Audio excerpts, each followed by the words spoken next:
ये देखिए हमारे यूट्यूब चैनल पर जा रहा है बहुत प्यारा भजन। पसंद आए तो लाइक शेयर करना, घंटे ना बोले घंटे जो फूल भी देखिए और आगे बढ़ाइए।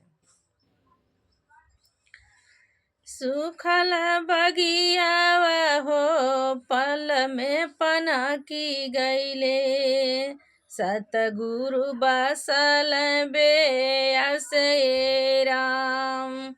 सुखल बगिया हो पल में छछनी गईली, सतगुरु बसल बे आसे राम। सुखल बगिया हो पल में छछनी गईली, सतगुरु बसल बे आसे राम।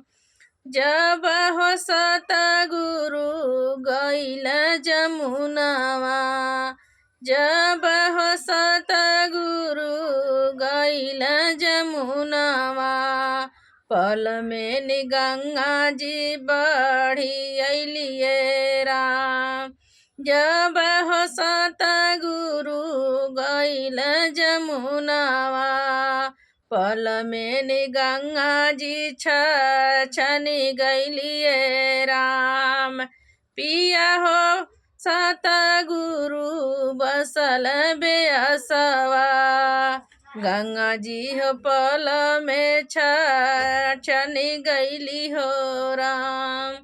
पिया हो सतगुरु बसल बेअसवा, पल में गंगा जी बढ़ी अलिए राम। ये भजन गीत है।